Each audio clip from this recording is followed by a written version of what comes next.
Om Swastiastu. Om Swastiastu. Nah, pada hari ini saya akan berbagi praktik baik. Di sini kita akan belajar tentang budaya positif. Selanjutnya di dalam pembelajaran kita hari ini, di situ ada alur, yaitu ada pembukaan, berdoa, kesepakatan belajar, kemudian ice breathing, tujuan, kemudian materi dan penutup. Nah, kita buka kegiatan ini dengan ucapan Bismillahirrahmanirrahim. Bismillahirrahmanirrahim. Nah, selanjutnya adakah yang siap memimpin doa dari Bapak Ibu? Saya tunjuk Ibu Tari.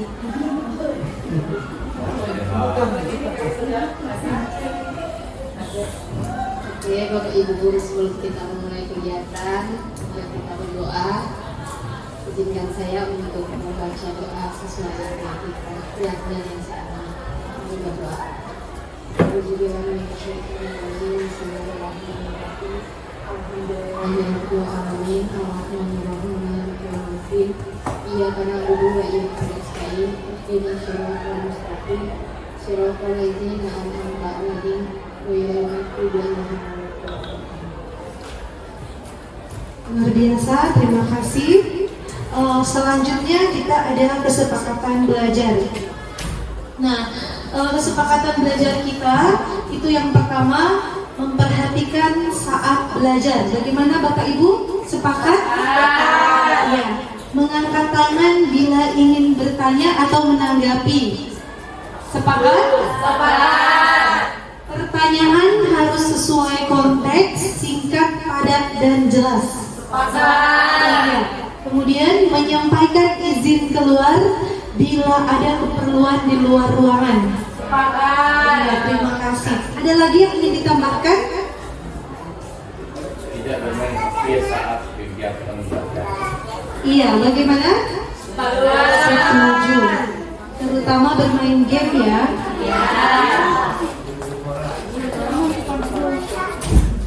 Selanjutnya,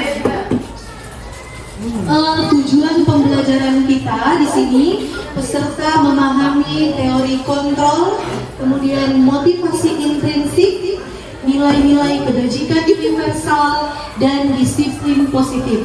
Kemudian peserta dapat membedakan hukuman, konsekuensi, dan restitusi, serta peserta dapat menerapkan budaya positif melalui pembuatan keyakinan kelas dan praktik restitusi dalam menyelesaikan masalah murid. Nah, sekarang kita belajar disiplin positif. Mari sekarang Bapak Ibu kita akan ice breathing dulu. Nah, kita akan bermain berpasangan. Cobalah buka. Sekarang setiap Bapak Ibu harus memiliki pasangan. Sudah? Ada pasangan? Oke. Nah, cobalah buka. Di sini ada yang bertugas sebagai Anda, kemudian ada yang bertugas sebagai saya. Anda dan saya. Nah, Bapak Ibu boleh membagi siapa yang saya, siapa yang Anda. Nah, tugas Anda adalah mengepalkan salah satu tangan. Kemudian coba Anda bayangkan bahwa Anda menyimpan sesuatu yang sangat berharga. Mungkin apa saja, emaskah atau keyakinan di dalam kepalan tangan Anda. Anda perlu menjaga benda tersebut sekuat tenaga Anda karena begitu pentingnya untuk kehidupan. Nah, tugasnya saya adalah bagaimana caranya melemaskan. Membuka kepalan tangannya Anda. Boleh membujuk, menghardik, mengintimidasi, memarahi, menggoda, menggelitik, bahkan menawari uang agar Anda bersedia membuka kepala. Oke, baik, sudah siap? Oke, silahkan dimulai. Ya, boleh berdiri Bapak Ibu.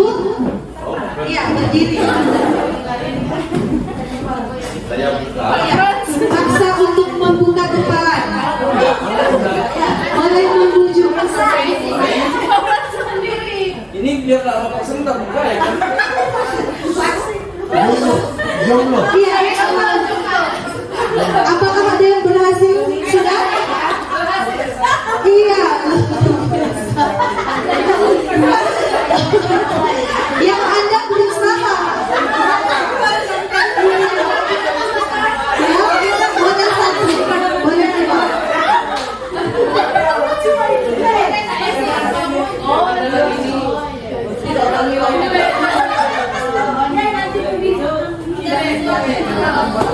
Sudah?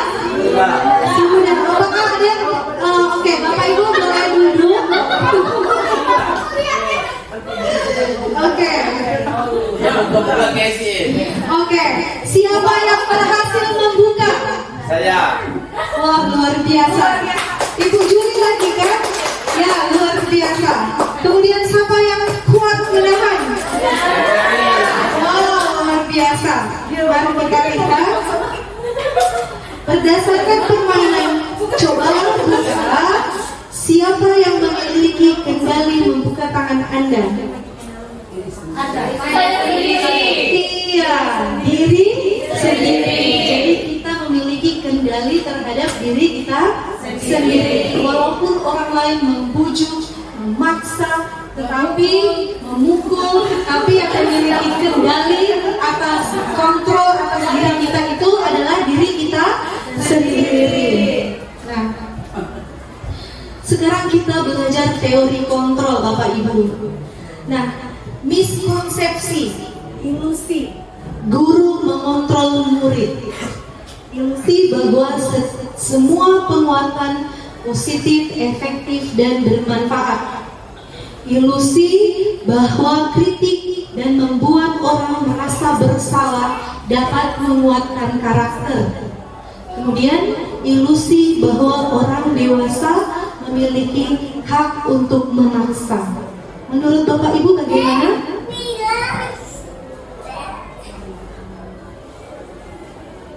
Apakah guru mengontrol murid? Iya. Apakah semua penguatan positif, efektif, dan bermanfaat? Iya. Bahwa kritik dan membuat orang merasa bersalah dapat menguatkan karakter? Kritik dan membuat orang merasa tidak. Iya. Tidak. Orang dewasa memiliki hak untuk memaksa? Iya, mari kita lihat Bapak Ibu. Nah, di sini mari kita belajar mengubah paradigma. Di sini ada stimulus respon dan teori kontrol. Realitas itu kebutuhan kita sama. Nah, tapi di teori kontrol, realitas kebutuhan kita berbeda.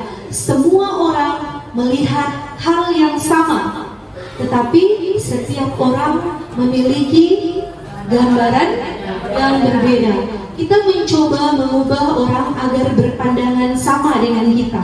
Biasanya kita berpikir seperti itu kan Bapak Ibu?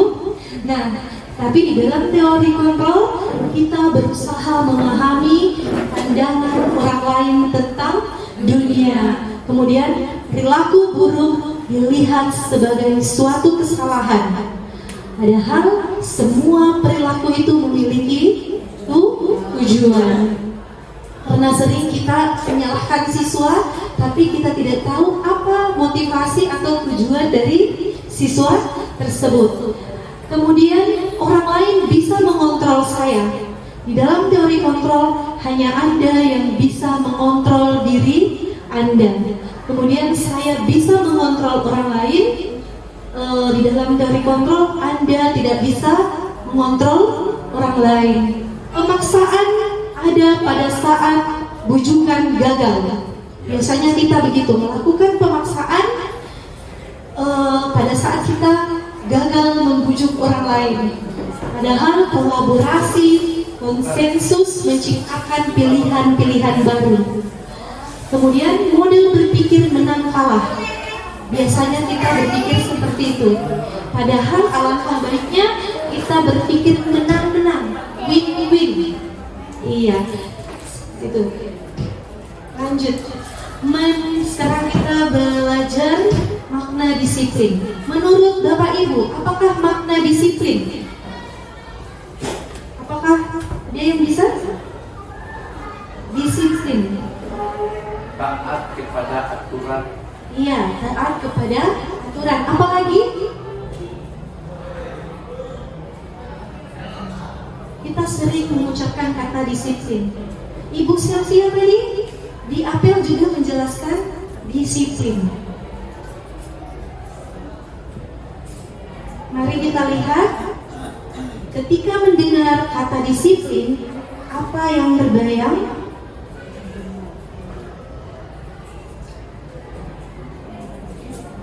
Iya, mengikuti aturan. Iya. Kemudian di sini kebanyakan orang akan menghubungkan kata disiplin dengan tata tertib, teratur dan kepatuhan pada peraturan. Kata disiplin juga sering dihubungkan dengan hukuman. Padahal itu sungguh berbeda, karena belajar tentang disiplin positif tidak harus dengan memberikan hukuman. Justru itu adalah salah satu alternatif terakhir dan bila perlu tidak digunakan sama sekali. Mari kita lihat disiplin positif kita memilih menurut kita. Yang pertama, disiplin dimaknai sebagai sesuatu yang dilakukan seseorang pada orang lain untuk mendapatkan kepatuhan. Kita cenderung menghubungkan kata disiplin dengan ketidaknyamanan. Kemudian makna yang kedua, disiplin berarti tindakan yang dilakukan oleh diri sendiri karena mendasarkan tindakan pada nilai-nilai kebajikan. Menurut Bapak Ibu bagaimana? Yang pertama atau yang kedua? Iya, yang kedua. Disiplin berarti tindakan yang dilakukan oleh diri sendiri, bersedia bertanggung jawab terhadap apa yang dilakukan karena mendasarkan tindakan pada nilai-nilai kebajikan. Misalnya, kalau kita berangkat ke sekolah, bahwa nilai kebajikan apa? Kalau kita harus datang tepat waktu. Iya, nilai kebajikan apa? Bertanggung jawab. Tepat waktu, untuk hadir tepat waktu. Bahwa saya adalah seorang guru, jadi disiplin itu timbul dari dalam diri, dari internal. Nah, Bapak pendidikan kita, Ki Hajar Dewantara menyatakan bahwa di mana ada kemerdekaan, disitulah harus ada disiplin yang kuat. Sungguh pun disiplin itu bersifat self-disiplin, yaitu kita sendiri yang mewajibkan kita dengan sekeras-kerasnya, tetapi disiplin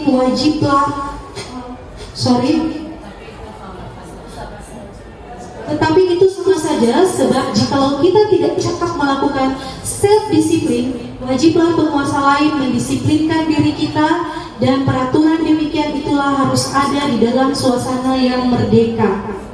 Selanjutnya, Ki Hajar menyatakan bahwa untuk mencapai kemerdekaan atau dalam konteks pendidikan kita saat ini, untuk menciptakan murid yang merdeka, syarat utamanya adalah harus ada disiplin yang kuat.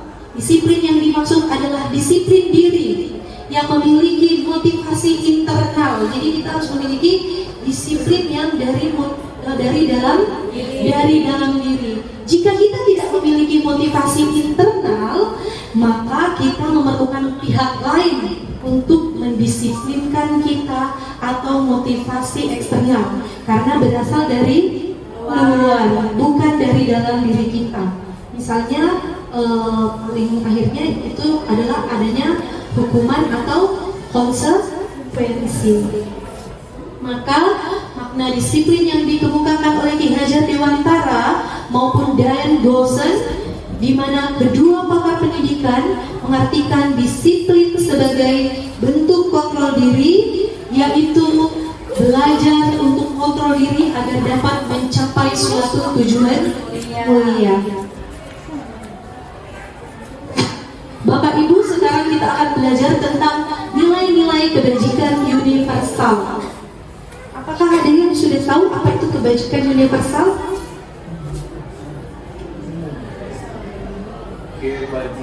Kebajikan universal. Iya, ada yang bisa memberikan contoh nilai-nilai kebajikan? Iya, tanggung jawab. Apalagi? Iya, keindahan, kebersihan. Iya, benar, kesopanan, kesehatan. Iya, toleransi. Nah, nilai-nilai atau prinsip-prinsip mulia yang dianut seseorang serta dapat diterima dan dipahami secara umum. Nah, institusi pendidikan telah memiliki nilai-nilai kebajikan yang diyakini sepakati bersama. Nilai-nilai kebajikan apa yang ingin dicapai oleh setiap anak Indonesia? Iya, profil pelajar Pancasila. Ya, di sini adalah profil pelajar Pancasila. Bapak Ibu ada yang masih ingat profil pelajar Pancasila? Iya, beriman dan bertakwa. Lanjut.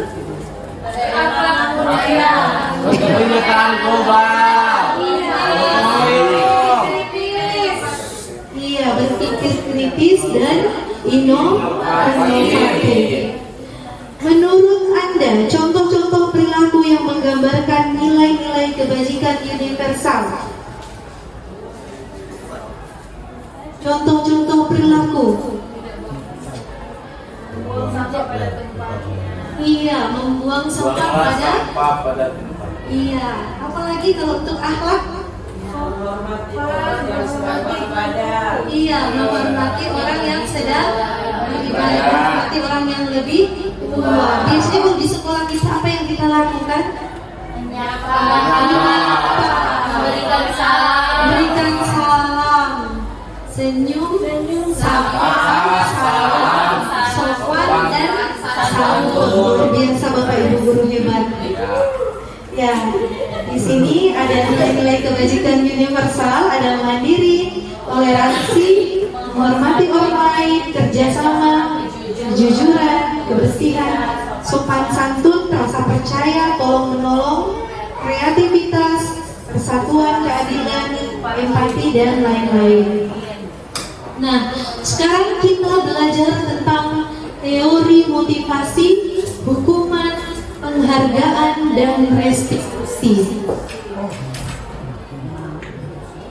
Mari kita lihat Bapak Ibu, 3 motivasi perilaku manusia. Sekarang mari kita pikirkan tentang diri Anda sendiri. Anda sekarang berada di kelas ini mengikuti materi budaya positif. Mengapa Anda bersedia berada di sini? Apakah karena akan ada hukuman bila tidak mengikuti? Apakah ada hadiah atau penghargaan setelah Anda mengikuti kegiatan hari ini? Atau karena ingin mendapatkan pengetahuan baru dan menerapkannya pada murid-murid? Mendapatkan pengetahuan baru. Luar biasa Bapak Ibu guru. Nah, selanjutnya apa ya? Benar sekali. Itu disebut dengan empati. Apa dampak ketiga motivasi tersebut pada diri Anda? Siapa yang mungkin takut di hukuman ini bukan berarti dihukum ya Bapak Ibu. Mungkin perasaan tidak nyaman karena tidak patuh seperti itu. Hukuman bukan berarti kita harus berdiri atau apa, tapi apa namanya? Iya, ketidaknyamanan. Mungkin kemudian kira-kira kalau untuk mendapatkan pengetahuan baru, apa dampaknya pada diri Bapak Ibu?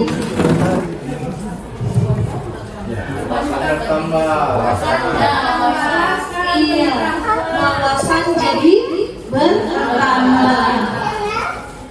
Yang mana motivasi yang paling akan berdampak jangka panjang? Iya, luar biasa. Yang ketiga, yang ingin mendapatkan pengetahuan baru. 3 motivasi perilaku manusia menurut Diane Gosling dalam bukunya Restriction School Discipline menyatakan ada 3 motivasi perilaku manusia.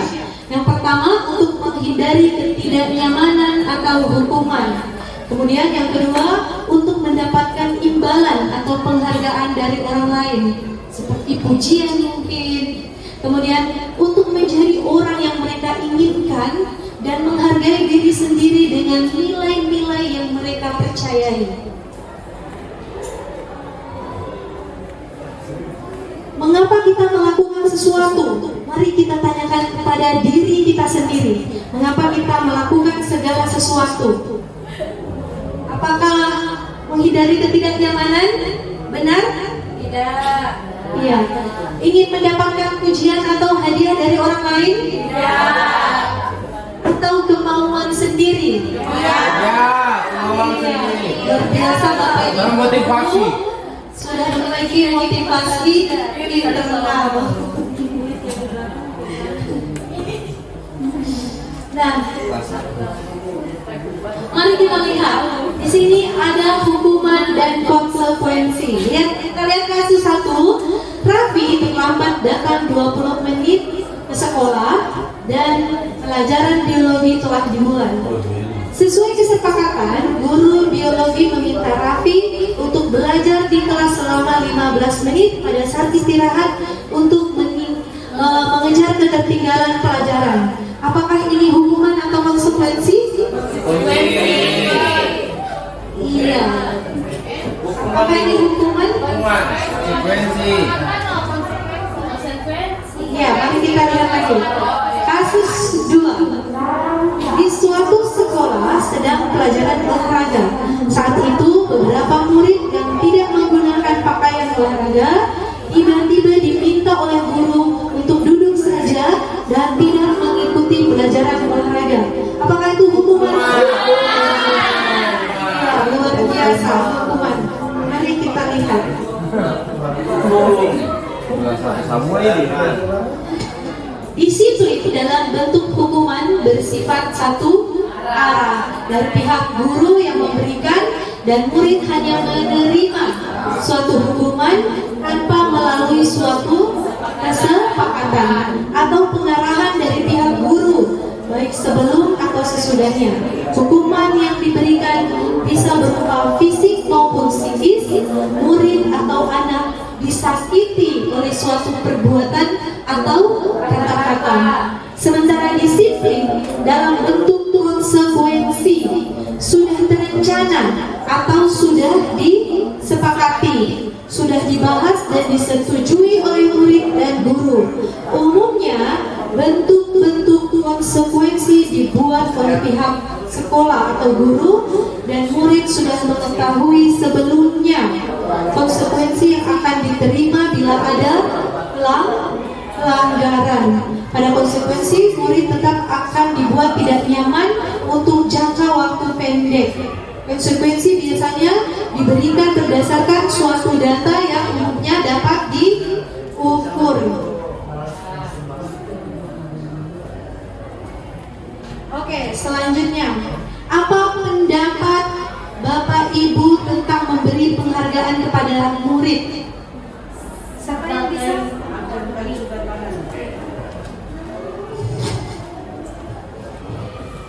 Memberikan penghargaan kepada murid sebagai bentuk motivasi pada murid itu sendiri.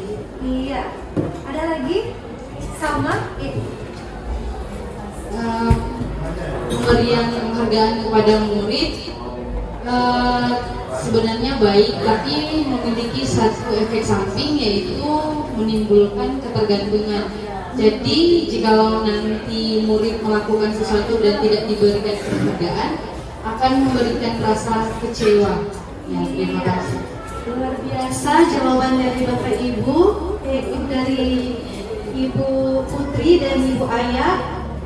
Nah, mari kita lihat dihukum oleh penghargaan. Lihat di sini, Ibu Anas, guru kelas 2 SD,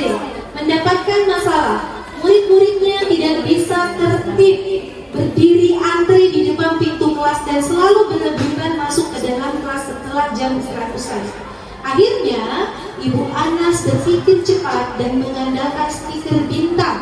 Setiap murid-muridnya akan masuk kelas usai jam istirahat, Ibu Anas akan mengiming-imingi muridnya dengan stiker bintang. Siapa yang dapat berdiri lurus dan berbaris rapi, antri di depan pintu akan dapat bintang dari Bu Anas. Hal ini terus dilakukan Bu Anas selama beberapa minggu karena cukup berhasil membuat murid-muridnya berdiri rapi di depan pintu. Suatu saat, Ibu Anas sakit dan terpaksa digantikan oleh Pak Heru. Pak Heru tidak mengetahui tentang stiker bintang. Dan benar saja, pada saat mau masuk ke kelas usai jam istirahat, murid-murid kelas 2 kembali berebutan ke masuk kelas. Apa yang terjadi dan mengapa? Ada yang bisa jelaskan? Angkat tangan. Iya, sama seperti yang dibilang Ibu Putri. Ketergantungan. Mari kita lihat Bapak Ibu. Alfikhorn Anis Mary Watts mengemukakan baik penghargaan maupun hukuman adalah cara-cara mengontrol perilaku seseorang yang menghancurkan potensi untuk pembelajaran yang sesungguhnya. Jadi penghargaan itu hanya dari motivasi eksternal.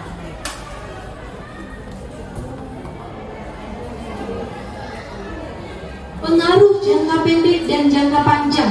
Penghargaan efektif jika kita menginginkan seseorang melakukan sesuatu yang kita inginkan. Kemudian dalam jangka waktu pendek, jika kita menggunakan penghargaan lagi dan lagi, maka orang tersebut akan bergantung pada penghargaan yang diberikan, serta kehilangan motivasi dari dalam diri. Jika kita mendapatkan penghargaan untuk melakukan sesuatu yang baik, maka selain kita senantiasa berharap mendapatkan penghargaan tersebut lagi, kita pun menjadi tidak menyadari tindakan baik yang kita lakukan. Menurut Anda, apalagi tindakan penghargaan yang pada akhirnya menghukum seseorang? Ada yang bisa? Misalnya,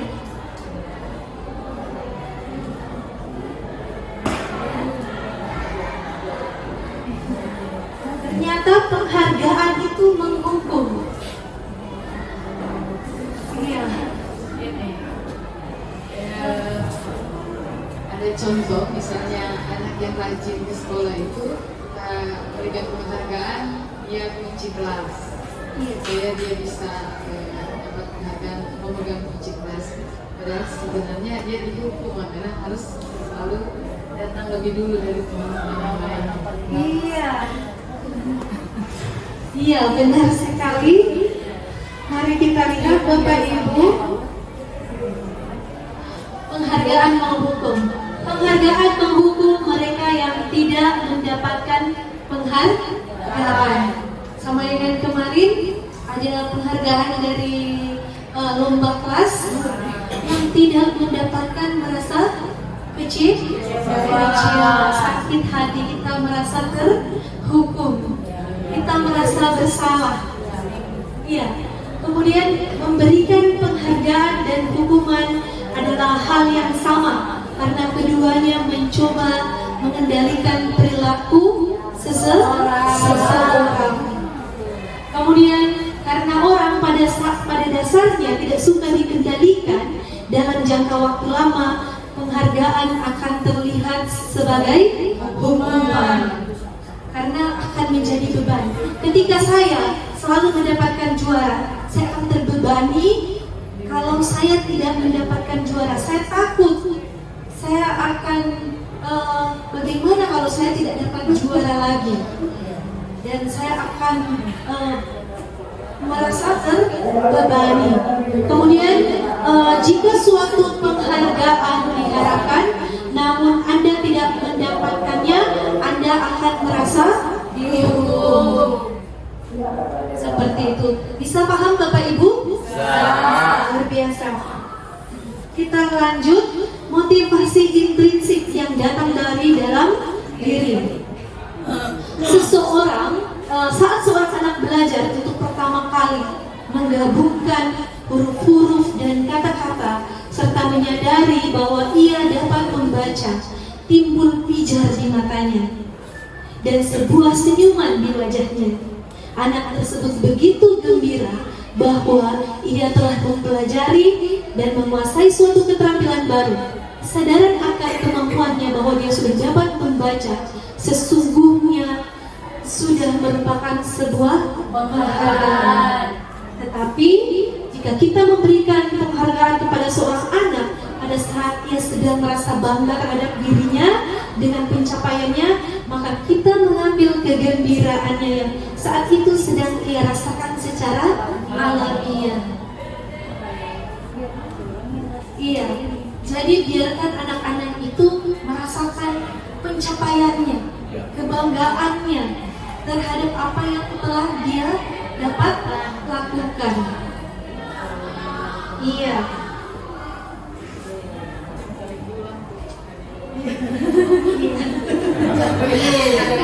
Iya, lihatnya Ibu Heli. Selanjutnya, studi Alphicon tentang dihukum oleh penghargaan, yaitu pengaruh jangka pendek dan jangka panjang. Kemudian jangka panjangnya, penghargaan tidak efektif, penghargaan dapat merusak hubungan. Biasanya antara teman akan merasa jadi tidak baku enak. Siapa mana yang boleh dapat juara padahal kita rasa kita pernah gagal. Iya, seperti itu. Kemudian penghargaan mengurangi ketepatan, penghargaan menurunkan kualitas, kemudian penghargaan mematikan kreativitas, dan penghargaan menghukum. Selanjutnya kita belajar tentang restitusi. Nah, sebagai seorang guru, ketika murid Anda melakukan kesalahan, tindakan mana yang pernah Anda lakukan? Menunjukkan kesalahannya dan melihat kesalahannya baik-baik, mengatakan kamu seharusnya tahu bagaimana kamu harus bertindak. Yang ketiga, mengingatkan murid Anda akan kesalahannya yang sama di waktu yang sebelumnya, atau bertanya padanya, kenapa kamu melakukan sesuatu yang seharusnya tidak kamu lakukan, atau mengkritik dan mendiamkannya. Yang mana kira-kira Bapak Ibu pernah lakukan? Ada yang bisa angkat tangan? Iya. Yang keempat? Iya. Hampir semua. Iya. Bahkan ada satu anak yang orang bikin semua ini kan? Semua. Kalau Anda melakukan tindakan-tindakan di atas, mungkin Anda akan membuat murid Anda merasa menjadi anak yang gagal. Karena pertanyaannya sekarang, bagaimana sebaiknya respon kita bila ada murid kita melakukan kesalahan? Ayo, bagaimana Bapak Ibu? Cari tahu. Iya, kita tanya, cari tahu ada apa sebenarnya, penyebabnya. Iya, karena setiap kesalahan itu pasti ada alasannya. Kenapa Ibu Desi selalu terlambat? Karena misalnya apa? Mengurus suami. Karena saya adalah istri idaman, saya harus memastikan suami saya makan, mandi. Masih ada di tempat. Selanjutnya, Restitusi adalah proses menciptakan kondisi bagi murid untuk memperbaiki kesalahan mereka sehingga mereka bisa kembali kepada kelompok mereka dengan karakter yang lebih kuat. Jangan selalu orang kasih salah murid. Nah. Biasanya orang begitu. Tapi kalau di restitusi biasanya ada yang namanya apa Ibu Heli? Mungkin yang sudah pengalaman. Iya, identifikasi masalah. Kemudian restitusi juga adalah proses kolaboratif yang mengajarkan murid untuk mencari solusi untuk masalah dan membantu murid berpikir tentang orang seperti apa yang mereka inginkan dan bagaimana mereka harus memperlakukan orang lain. Jadi setelah kita mengidentifikasi masalah, ada lagi yang kedua, iya, validasi. Validasi itu misalnya seperti apa? Ayo bisa kasih contoh? Mungkin validasi.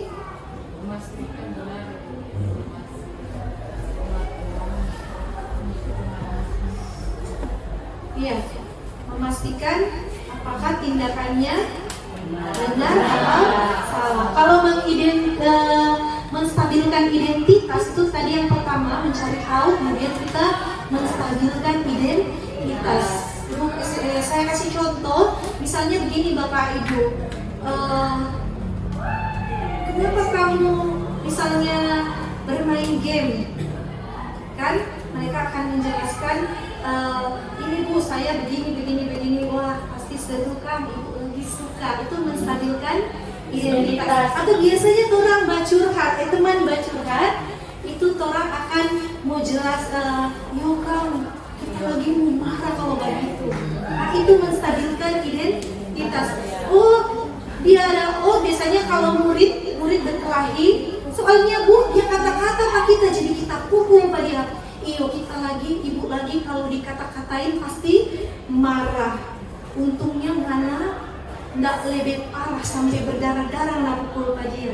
Itu menstabilkan, DP emosi akan jadi stabil, dia akan merasa ada yang memihak pada DP diri. Oh iya, dia boleh langsung kasih salah, tapi iyo kam bapak lagi kalau begitu.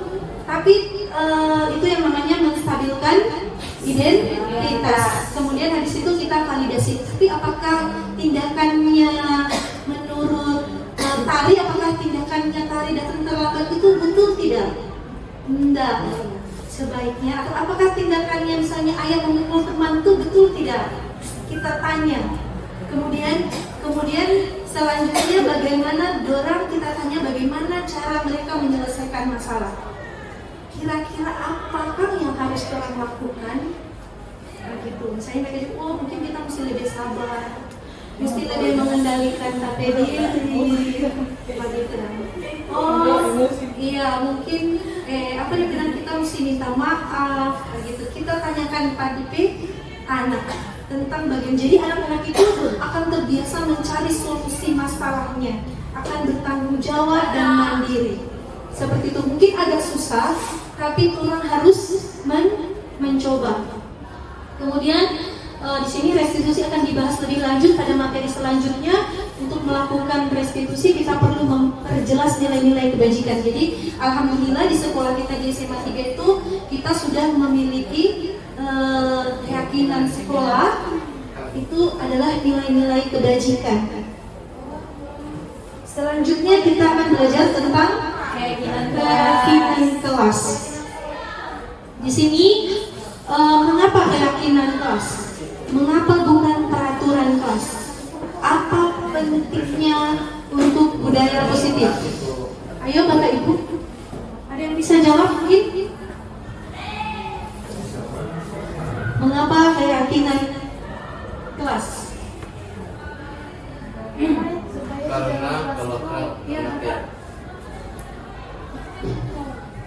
Karena keyakinan kelas itu terbangun dari kesadaran mereka dan kesepakatan bersama di dalam kelas itu. Iya, luar biasa. Iya, Jadi karena itu berdasarkan kesepakatan dan menjadi keyakinan siswa sendiri, kesepakatan bersama. Mengapa ada peraturan untuk memakai helm saat berkendara? Ada yang bisa? Ibu-ibu esik-esik.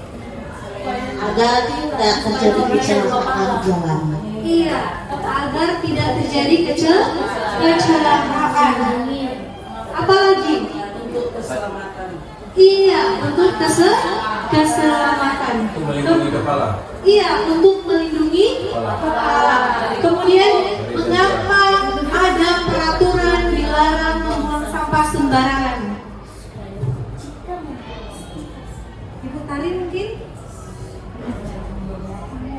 Untuk menjaga kebersihan. Iya, luar biasa Ibu Ena, untuk menjaga kebersihan agar apa lingkungan kita menjadi sehat. Berarti untuk apa itu?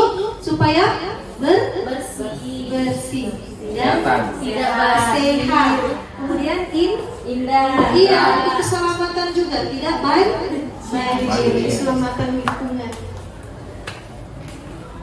Seseorang akan lebih tergerak dan bersemangat untuk menjalankan keyakinannya daripada hanya sekedar mengikuti serangkaian peraturan tertulis tanpa makna. Ya, seperti tadi, kita ingin memakai helm karena kita berpikir dari dalam diri kita itu bukan karena takut 250 hilang. Tapi karena kita ingat bahwa di kepala kita ini lebih dari 250 juta. Iya, isi dari helm itu lebih dari 250 juta. Iya. Iya. Itu motivasi internalnya. Motivasi eksternalnya adalah biasanya kita takut kalau kita kena pasal 250. Iya. Begitu lagi, kenapa kita harus menjaga kebersihan? Karena dari dalam internalnya, karena kita ingin terlihat bersih, ingin lingkungan kita sehat. Itu motivasi internal yang harus kita bangun di dalam diri murid-murid kita. Seperti itu, kita harus menyadarkan dari dalam diri mereka. Kemudian, mari refleksikan diri kita masing-masing.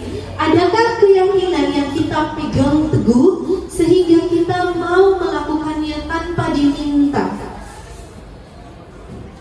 Ada? Bisa? Iya. Tanggung jawab. Iya, luar biasa. Tanggung jawab. Jadi Ibu Ena memang salah satu guru di sini yang sangat bertanggung jawab. Ya, betul. Bisa dilayani. Ibu Ena merasa Bu Ena harus memberikan yang terbaik masuk di kelas karena ada rasa tanggung jawab. Selanjutnya ada lagi? Ada lagi? Kepedulian. Iya, kepedulian seperti empati. Biasanya kita melakukan menolong orang karena dari dalam diri kita merasa empati, kita peduli. Nah, mungkin tuh misalnya ada Tari pingsan di sini, kontrol cuma majalah. Pingsan. Tapi biasanya dia kata, tolong, bantu angkat. Seperti itu.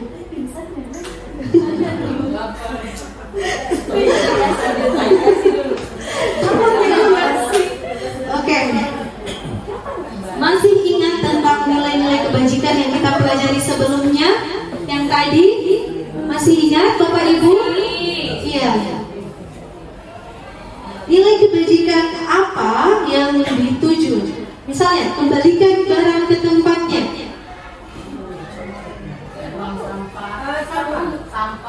Maksudnya apa nilai kebajikan? Nilai kebajikan. Tanggung jawab. Iya, tanggung jawab. Dilarang mengganggu orang lain. Iya, toleransi. Iya, saling menghormati. Hadir di sekolah 15 menit sebelum. Iya, memang luar biasa guru-guru SMA 3. Dilarang melakukan kekerasan.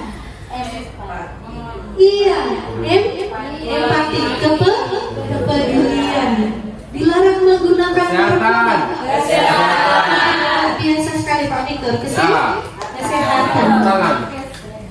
Kemudian dilarang rokok. Kesehatan. Iya, Kesehatan. Kemudian menggunakan masker. Dilarang berlari di kelas dan koridor. Untuk keselamatan. Ya, itulah misalnya ini mungkin nanti kalau misalnya untuk membuat keyakinan peraturan di kelas, kemudian ya membuat peraturan, kemudian dia akan menunjuk setelah dari peraturan kita ubah ke nilai-nilai kebajikan, dan nilai-nilai kebajikannya itu akan menjadi keyakinan kelas dan akan menjadi keyakinan sekolah. Bisa paham Bapak Ibu? Mari kita bermain peran dan membuat keyakinan kelas. Saya akan berperan sebagai ibu guru dan peserta menjadi murid di dalam kelas. Kebetulan ini banyak murid-murid saya dan guru saya. Mari kita menggali peraturan-peraturan yang perlu kita sepakati. Nah, kira-kira peraturan apa anak-anak di kelas yang harus kita buat? Iya, datang tepat waktu. Apa lagi? Buang sampah di tempatnya. Iya, membuang sampah pada tempatnya. Bersihkan ruangan atau mengerjakan piket. Apa lagi? Berpakaian rapi. Berpakaian rapi. Ada lagi? Iya, menggunakan. Iya. Jangan makan selama kegiatan pembelajaran. Nah, selanjutnya dari peraturan-peraturan itu kita rubah menjadi kalimat positif. Jadi kata-kata yang dilarang jangan kita rubah ke kalimat positif. Nah, selanjutnya menjadikan peraturan-peraturan yang sudah dibuat menjadi nilai kebajikan. Nah, seperti ini kita akan buat. Selanjutnya langkah-langkah membuat keyakinan kelas. Mungkin Bapak Ibu sudah melaksanakannya ya. Sudah. Murid kok ini. Ya. Sudah, Bu. Sekarang kita akan belajar 5 kebutuhan dasar manusia. 5 kebutuhan dasar manusia. Kita lanjut ya supaya cepat. Di sini ada bertahan hidup, penguasaan, kasih sayang dan rasa diterima, kesenangan dan kebebasan.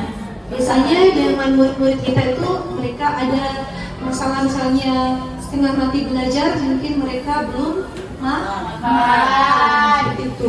Kemudian ada murid yang malas belajar, mungkin mereka merasa atau tidak senang belajar, mungkin mereka kurang kasih sayang. Seperti itu juga, misalnya senang, mereka mungkin bermain HP itu ingin mencari kesenangan. Begitu juga dengan anak yang suka ingin keluar masuk kelas, mereka ingin mencari kebebasan. Karena ini adalah 5 kebutuhan dasar manusia. Biasanya kalau tidak terpenuhi di rumah, mereka akan mencarinya di sekolah, seperti itu. Atau bisa biasanya menjadi teman, seperti itu. Kita cepat-cepat ya. Kita lanjut. Di sini ada 5 posisi kontrol guru. Nah, 5 posisi kontrol guru, yaitu ada posisi penghukum, posisi pembuat rasa bersalah, posisi teman, posisi pemantau, dan posisi manajer. Mari kita lihat videonya. Darren. Ini juga begitu. Nggak bisa.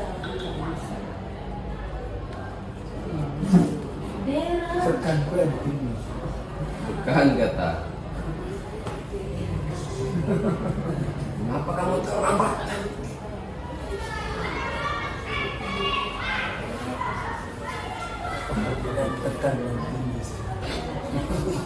Kalau tinggi bisa. Itu ya, kalau di Nggak ada. ada. Gimana ya? Butut. Bagaimana boleh Pak Gino? Nah, itu bantu. Bantu.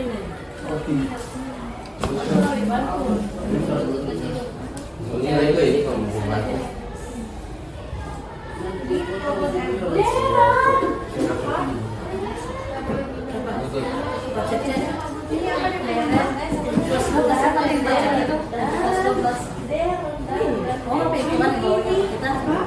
Apa sih?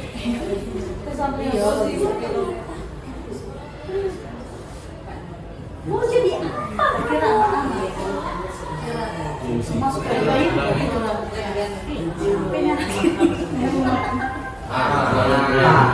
Posisi pemantau atau monitor, dan 5 posisi manajer. 8 disiplin positif restitusi. Salah satu program yang dikembangkan adalah 5 posisi kontrol. 5 posisi kontrol dalam restitusi adalah proses perjalanan seorang pendidik agar dapat mengenali dirinya.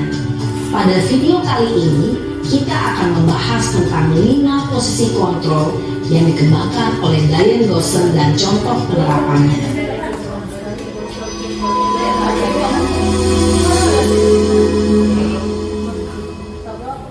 Lima posisi kontrol itu adalah: 1. Posisi penghukum. 2. Posisi pembuat merasa bersalah. 3. Posisi teman. 4. Posisi pemantau atau monitor. Dan 5. Posisi manajer. Untuk lebih memahami kelima posisi tersebut, mari kita saksikan kasus Naren yang terlambat hadir 20 menit di sekolah dan melihat bagaimana kelima posisi kontrol dalam menghadapi masalah tersebut.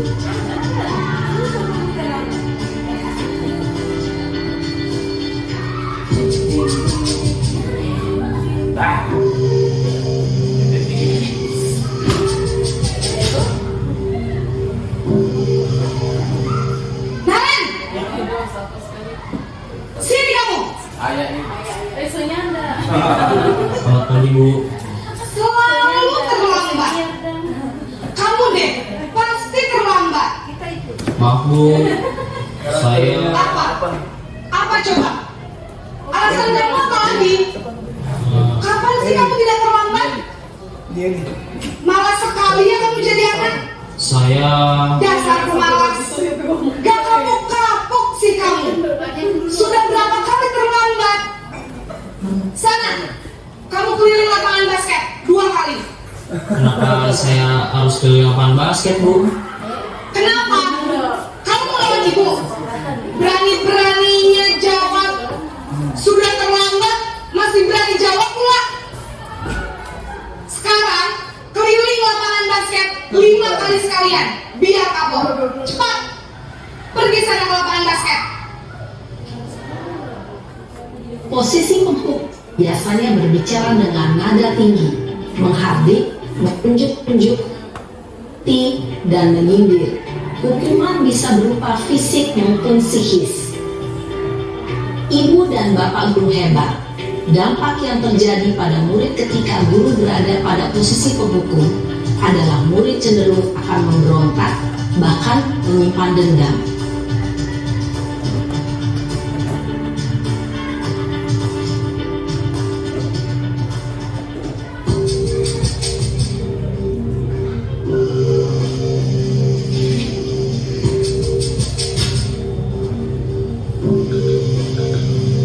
Naren!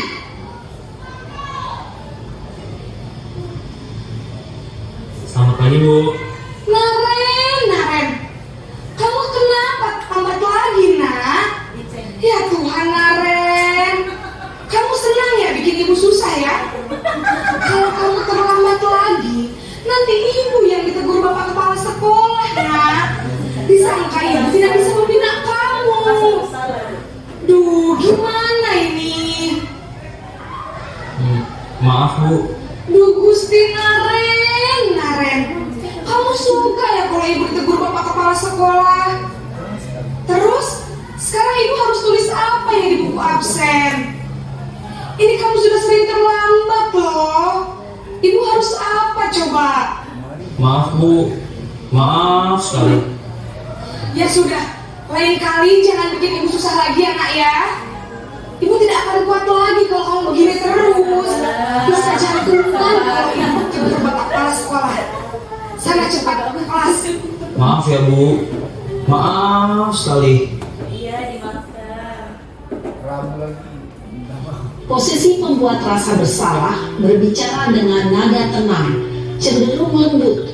Namun kata-kata yang diutarakan membuat murid merasa menjadi orang yang gagal, memandang buruk dirinya sendiri, merasa tidak berharga, dan tidak sanggup membahagiakan orang lain.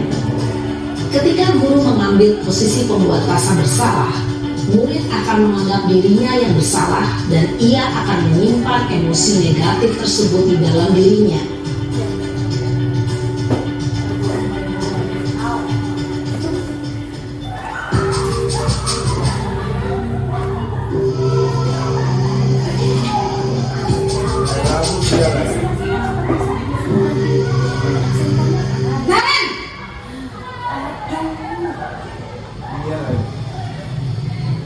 Selamat pagi Bu. Wah, sudah jam berapa ini nak? Terlambat lagi ya sayang. Iya Bu, habis ibu saya lupa bangunkan saya Bu. Kamu malah menyalahkan ibu kamu. Kamu bukannya anak yang larinya paling kencang. Kok terlambat sih? Iya Bu, saya memang terlambat bangun tadi. Jadi biarpun saya lari kencang, tetap gak terkejar Bu.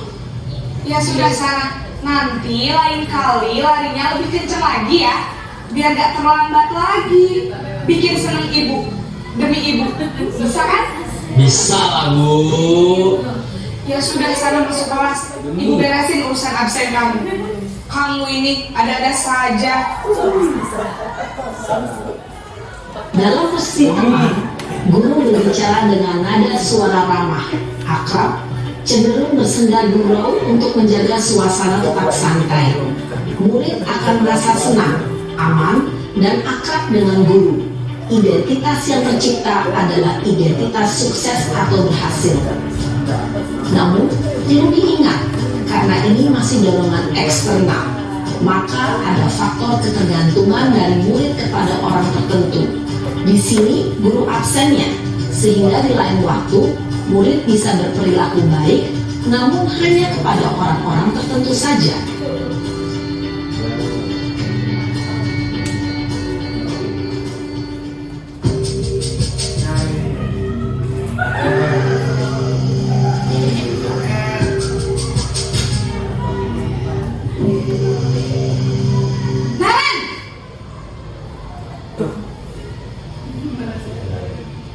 Selamat pagi Bu.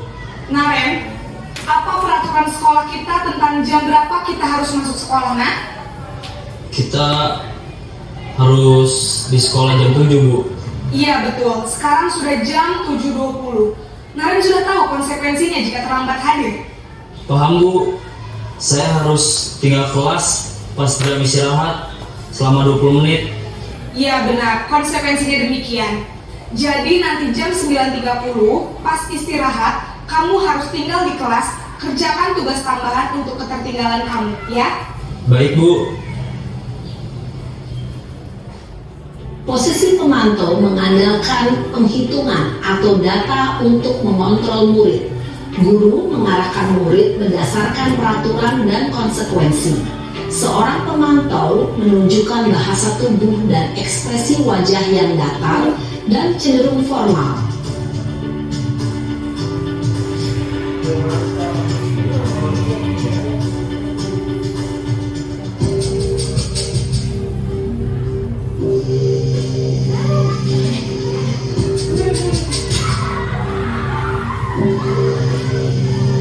Naren!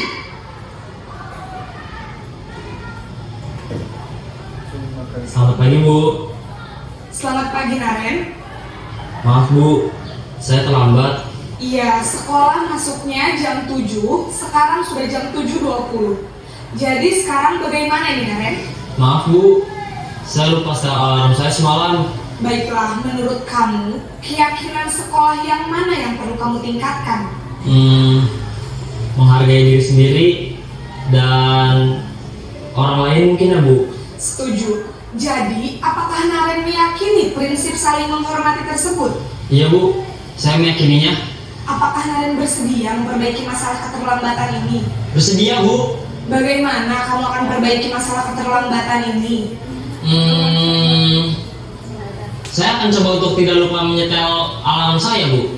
Baik, kalau Naren lupa menyetel alarm di rumah, ada orang yang kira-kira bisa bantu mengingatkan tidak?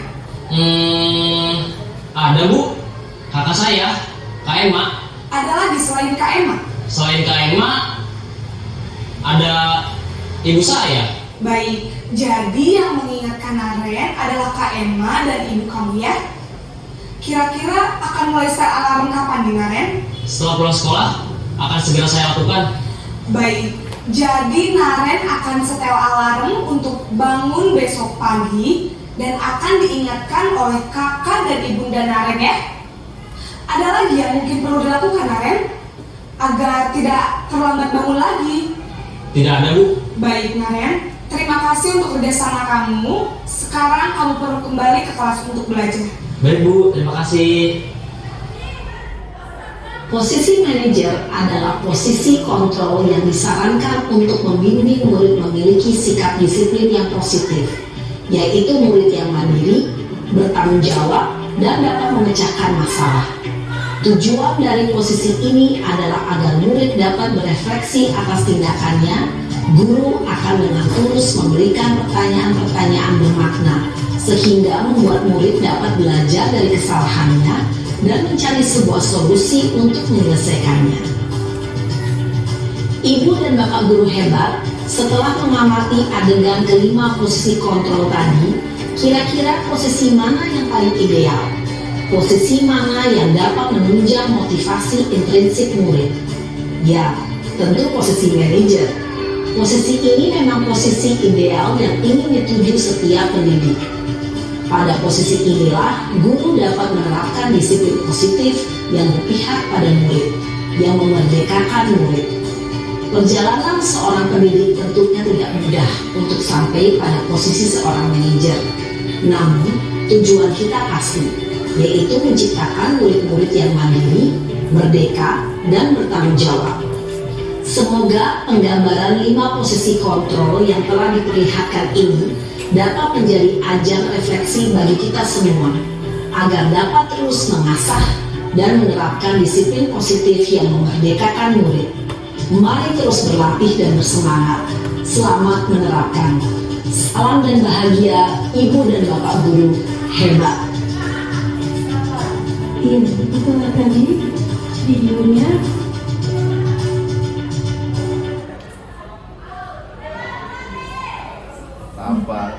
Selanjutnya, itulah tadi 5 posisi kontrol dengan contohnya. Bapak makan ini? Ada. Nah, di sini seperti tadi yang kita lihat ada 5 posisi kontrol. Nanti bisa saya share materialnya. Kita lanjut lagi.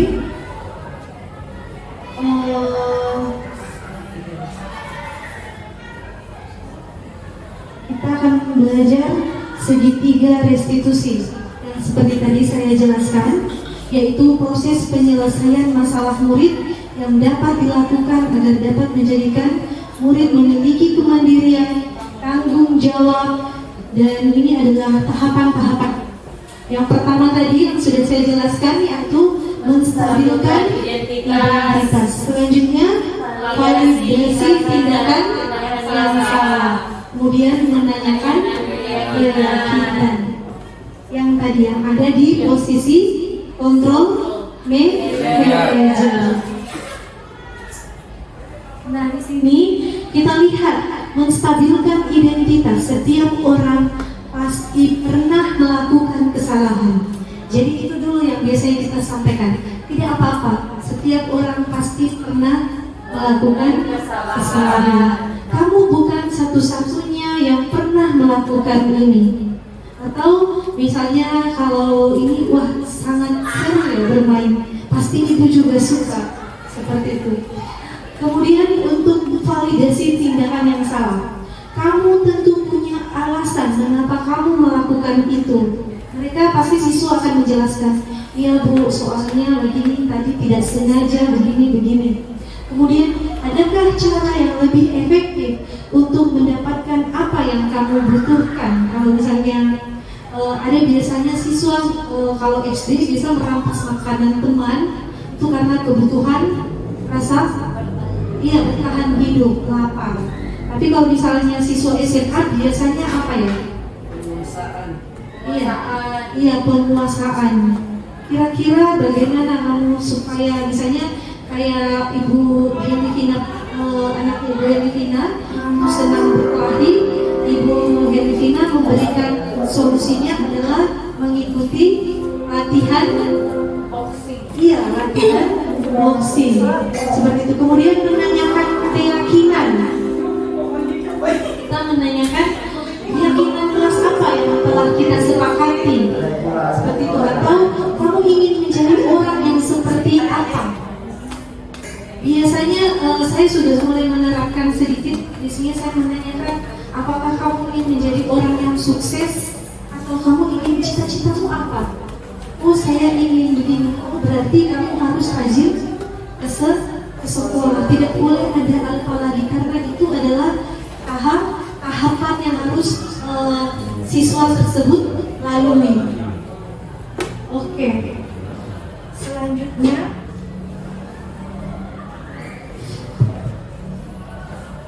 fokus pada tujuan. Ibu dan Bapak Guru segitiga diskusi hanyalah salah satu metode yang terpenting dari semua upaya kita adalah tujuan. Apa tujuan kita saat menyelesaikan masalah murid? Kita ingin murid kita menjadi murid yang seperti apa? Jadi kita sebagai seorang guru kita harus berfokus kita ingin seperti apa terhadap murid kita. Seperti itu. Kemudian apakah saya benar-benar ingin menolong murid tersebut? Dan bagaimana bila saya memposisikan diri sebagai murid? Kemudian tujuan kita berada di sini adalah murid. Jadi di dalam kurikulum Merdeka itu kita harus menjadi guru yang berpihak pada murid. Kita tidak boleh membuat murid itu menjadi orang yang bisa kita kontrol, menjadi orang yang bisa kita paksakan sesuai kehendak kita. Tapi bagaimana kita membuat dan membangun motivasi yang ada pada murid itu dari dalam dirinya. Kita harus memiliki keyakinan bahwa setiap murid itu memiliki kebaikan di dalam dirinya. Jadi satu hal kita tanyakan apa sebenarnya kebutuhannya tadi yang kita belajar tentang kebutuhan dasar manusia. Kemudian kita juga belajar tentang segitiga restitusi. Jadi kita stabilkan dulu identitasnya.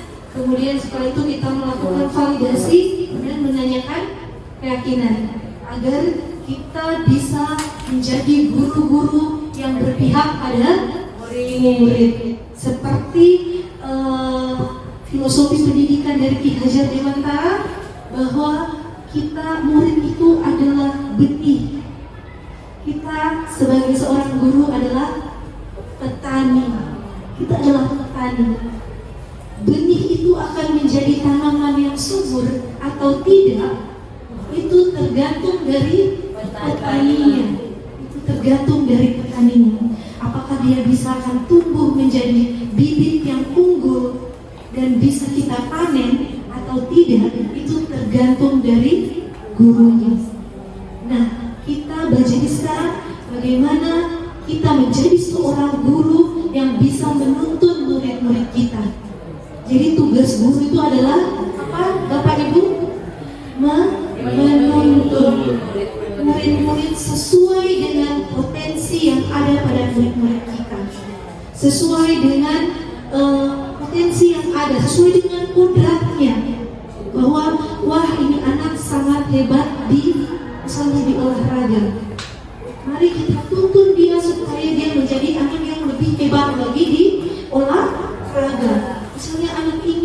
hebat di fisika, kita tuntut lagi agar dia bisa mencapai, memaksimalkan potensi yang ada dalam dirinya.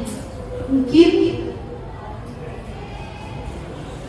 nah, refleksi pembelajaran saat ini, hal baru apa yang saya pelajari hari ini, bagaimana perasaan saya setelah mempelajari budaya positif, apa tantangan saya ketika menerapkan budaya positif, apa solusi dan tantangan tersebut. Ada yang bisa memberikan refleksi? Hal baru apa yang saya pelajari hari ini?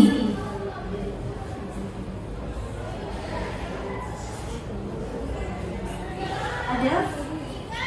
Ibu Ena mungkin? Ibu Pak Frans? Pak Frans? Hal baru apa yang Bapak pelajari hari ini?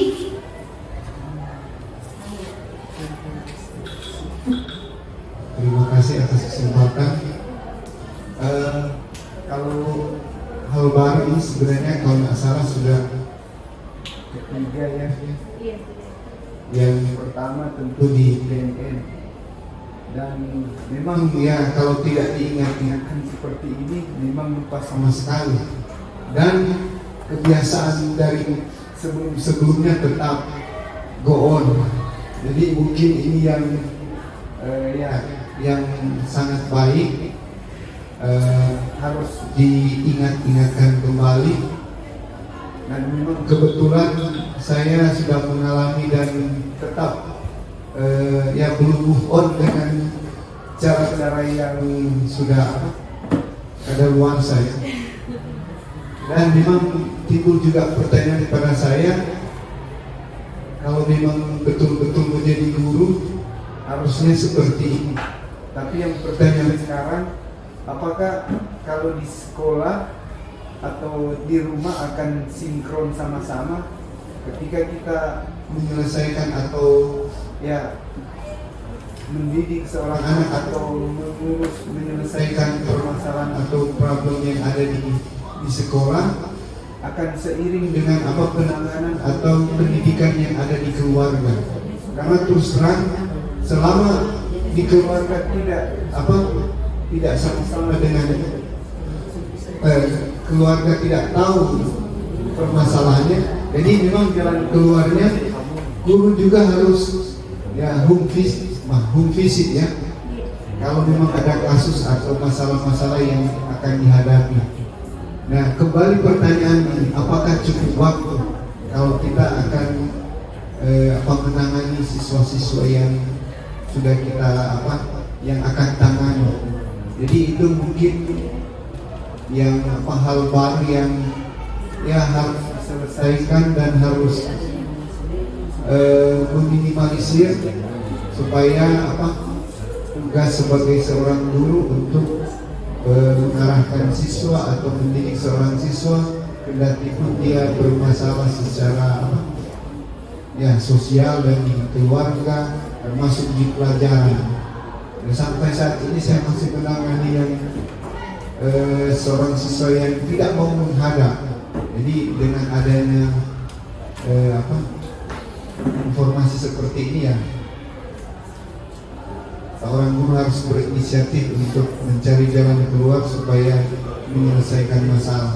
Tidak harus dari siswa sendiri. Terima kasih. Luar biasa dari Pak Frans. Jadi itu adalah tantangan kita sebagai seorang guru, bagaimana kita bisa menghadapi, membantu anak-anak kita bisa menyelesaikan masalahnya.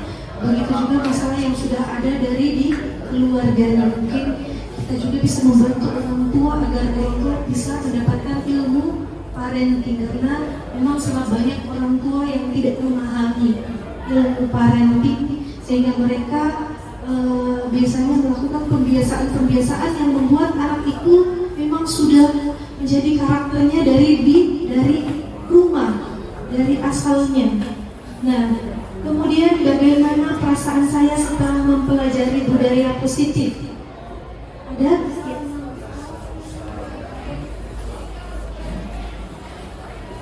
Terima kasih. Memang hal ini, pembelajaran hari ini menyadarkan saya secara pribadi bahwa ternyata membentuk karakter anak itu harus lewat pembiasaan atau budaya positif. Nah, budaya positif ini akan terbentuk dan akan menjadi kebiasaan atau budaya jika itu muncul dari kesadaran atau keyakinan, bukan karena hukuman, bukan karena ketakutan, bukan karena hal-hal yang berasal dari luar, tetapi kita harus memberi keyakinan dan kesadaran diri kepada mereka untuk membudayakan hal yang positif, sehingga dari budaya positif kita bisa membentuk karakter mereka menjadi positif juga. Nah, tantangan ini yang memang tantangan yang dihadapi untuk pembudayaan yang positif ini adalah kebiasaan-kebiasaan buruk yang sering mereka lakukan di luar kontrol kita di sekolah. Nah, ini yang akan sulit kita hadapi, tetapi solusi dari tantangan ini mungkin saya berpikir kita harus menguatkan komunikasi kita dengan orang tua, karena memang budaya positif ini harus juga muncul di rumah sehingga kita jalan bersama-sama dengan di sekolah. Terima kasih. Iya, luar biasa sekali.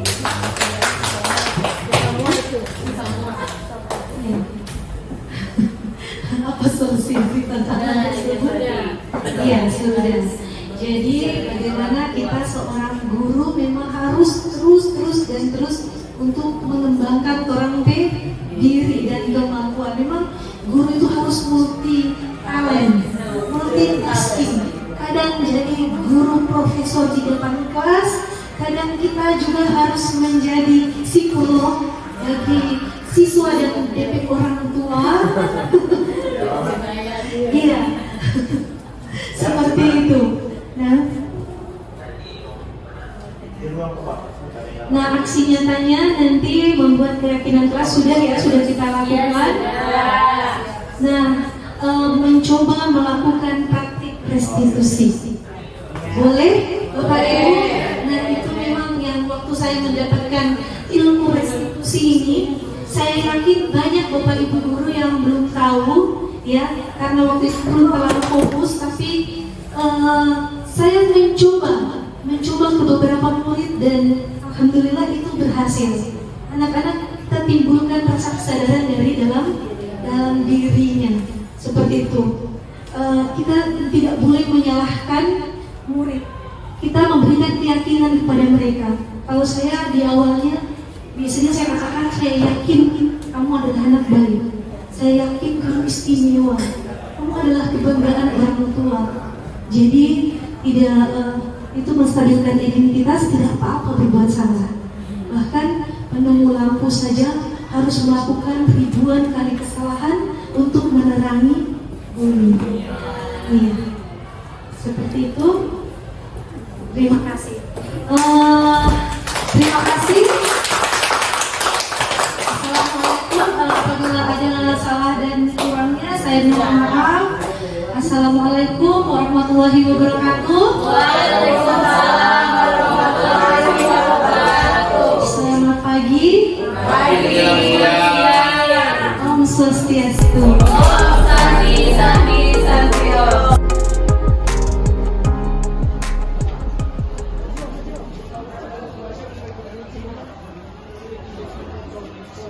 Assalamualaikum warahmatullahi wabarakatuh. Waalaikumsalam warahmatullahi wabarakatuh. Selamat pagi. Oke, dan Om Swastiastu. Jadi anak-anak, hari ini kita akan membuat kesepakatan kelas. Nah, di kesepakatan kelas kita ini, kita akan membuat peraturan. Kira-kira apa yang harus kita lakukan dan tidak boleh kita lakukan. Jadi di sini Ibu akan membagikan sticky note. Kalian menulis peraturan tersebut di sticky note. Nanti kita akan lihat bersama. Oke, baik. Tolong bagikan teman-teman.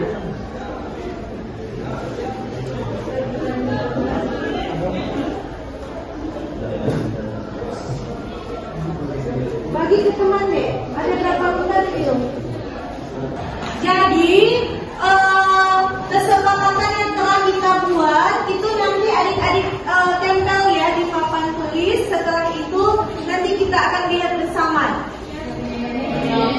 Sudah? Silakan ditempelkan yang sudah. Maju ke depan, tempel di depan.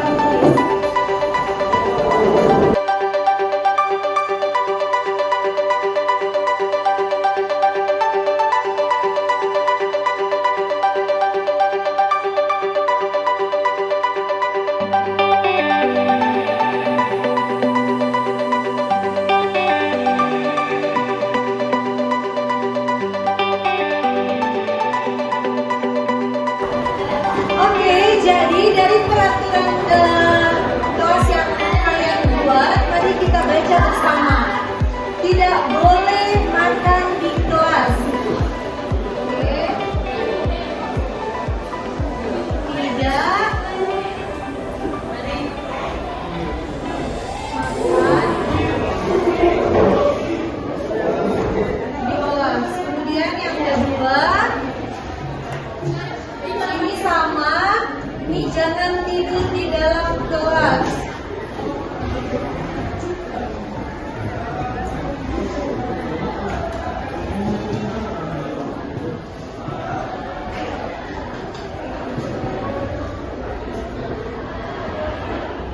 Kemudian yang ketiga, ini tidak makan sama, jangan makan sama, tidak berbicara, tidak makan, tidak boleh main HP. Tidak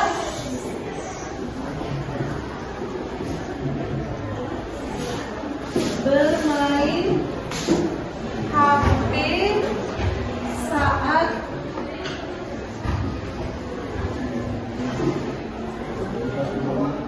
belajar. 4. Tidak tidur sama, tidak bermain HP, tidak makan sudah, tidak main HP sudah, tidak bolos.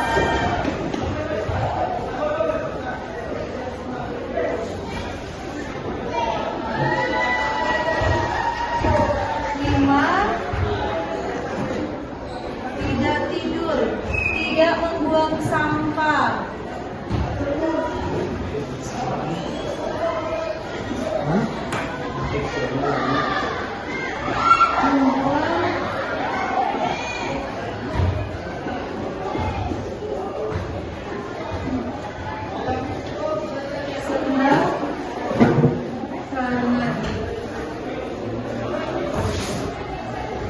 Tidak terlambat.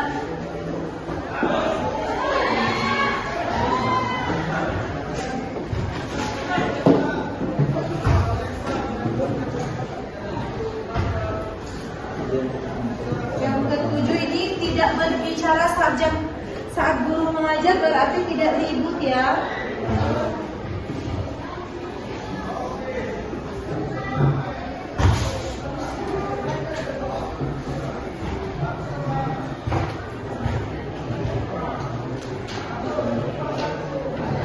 Oke. Nah, setelah ini kita akan membuat kalimat positifnya. Kira-kira tidak makan di kelas, apa kalimat positifnya? Kalimat positif dari tidak makan di kelas. Kira-kira apa? 2. Jangan tidur di dalam kelas.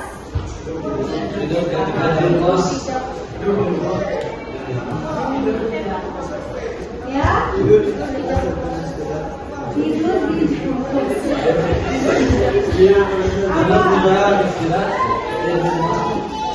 fokus dalam belajar mungkin. Fokus saat belajar. Selanjutnya yang ketiga, tidak bermain HP. Iya, menggunakan HP saat diperlukan.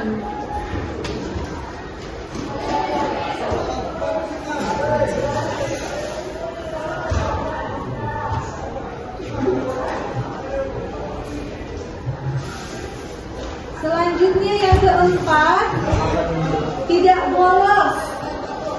Berarti aktif mengikuti pelajaran. Aktif mengikuti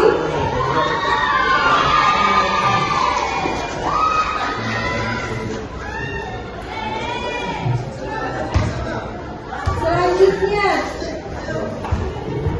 tidak membuang sampah sembarangan. Ya, benar, membuang sampah pada tempatnya.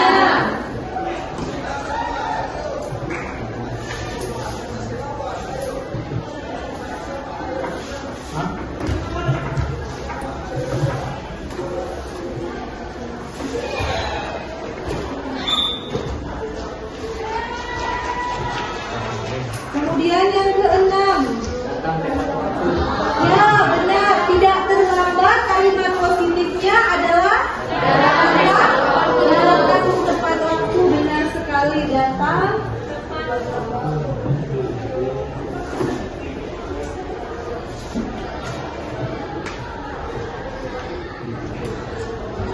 Selanjutnya yang ketujuh, tidak ribut saat belajar. Ya, memperhatikan boleh, atau apa lagi kalau ribut lawan katanya?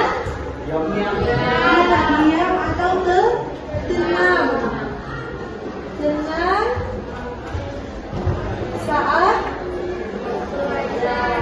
saat belajar. Oke. Baik, setelah ini, nah, anak-anak, tadi kita kan sudah merubah dari peraturan menjadi kalimat positif, dan setelah itu kita merubahnya menjadi nilai-nilai keyakinan kelas.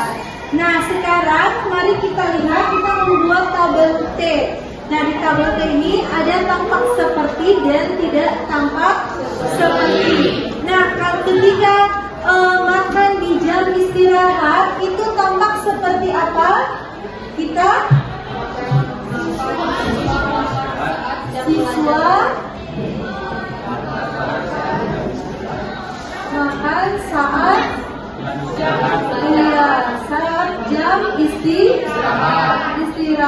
Selanjutnya yang kedua itu kalau tidak tampak seperti adalah ya, siswa makan saat jam pelajaran.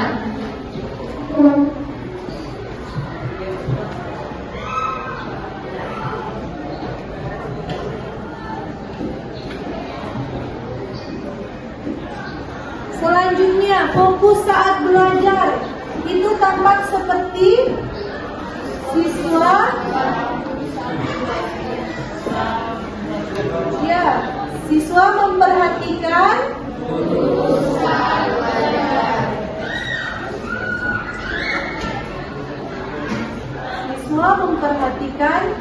guru saat belajar. Yang tidak tampak seperti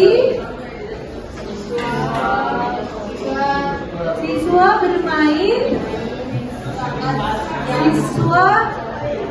bermain dan ribut saat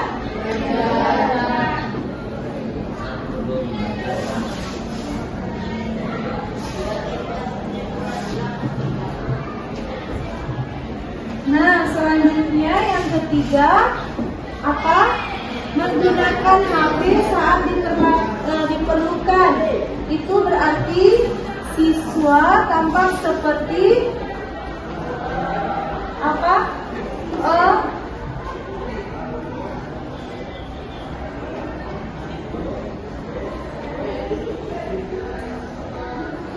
Siswa menggunakan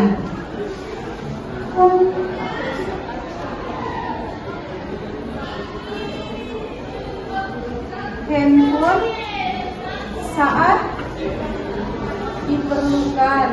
Selanjutnya yang tidak tampak seperti siswa bermain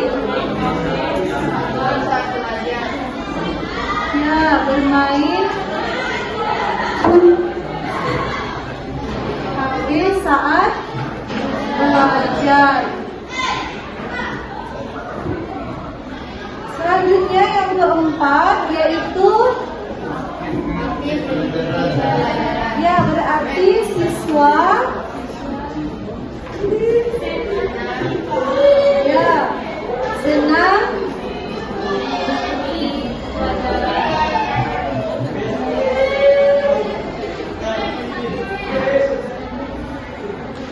dan rutin mengikuti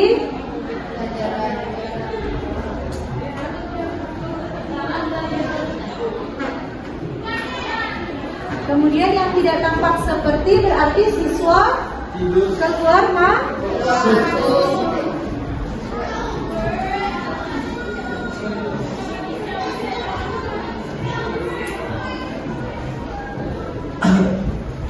Dan bolos. Kemudian yang kelima itu membuang sampah pada tempatnya. Berarti siswa iya membuang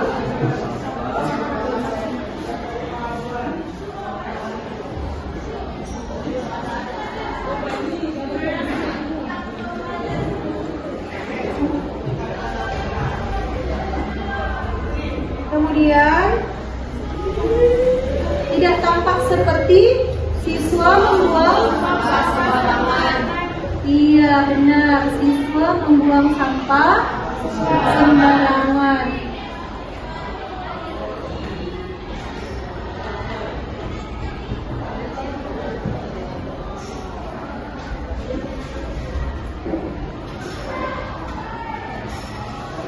Oke, yang ke-6 datang tepat waktu, yaitu siswa datang tepat waktu ke sekolah. Oke.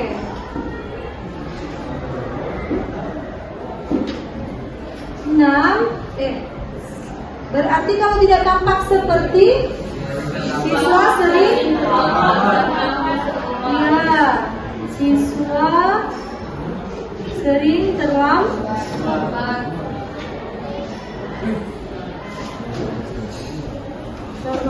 Oke, mungkin yang tenang saat belajar itu sama ya, sama dengan siswa memperhatikan guru saat belajar. Oke, baik. Ya.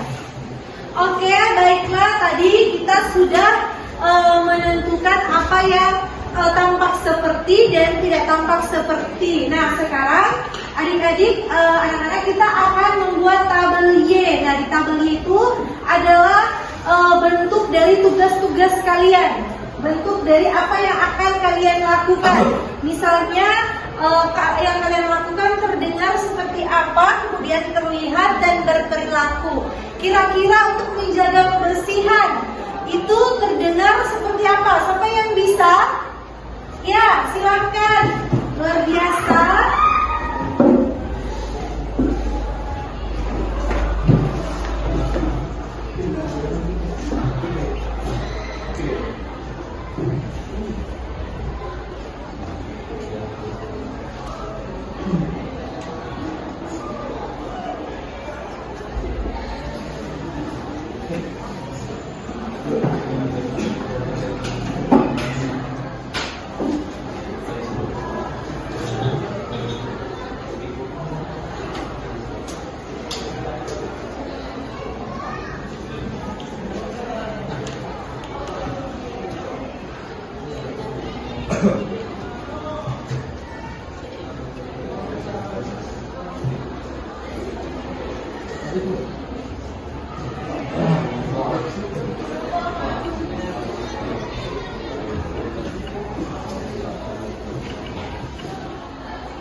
luar biasa.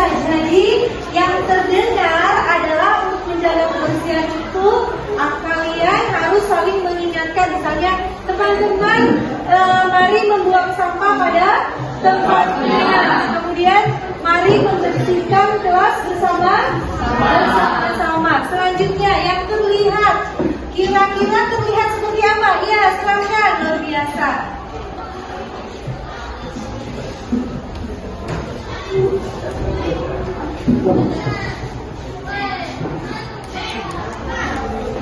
Iya.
Iya, luar biasa.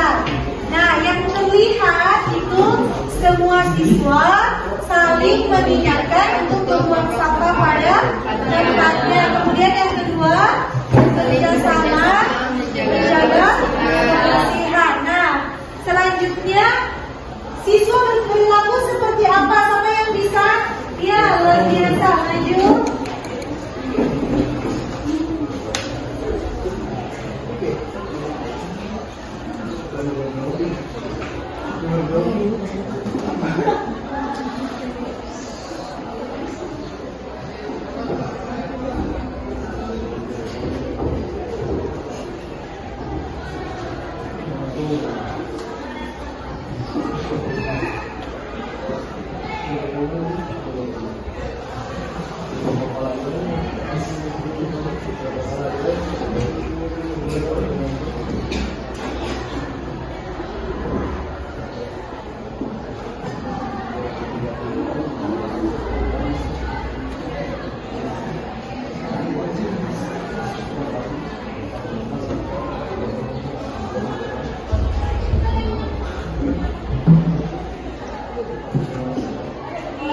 Luar biasa. Jadi siswa berperilaku, semua siswa membuang sampah pada tempatnya, kemudian bersama-sama membersihkan kelas. Jadi itulah tadi peraturan atau kesepakatan kelas yang kita buat menjadi keyakinan, kemudian kita buat menjadi tabel T, selanjutnya menjadi tabel G. Nah, luar biasa. Kita beri tepuk tangan dulu.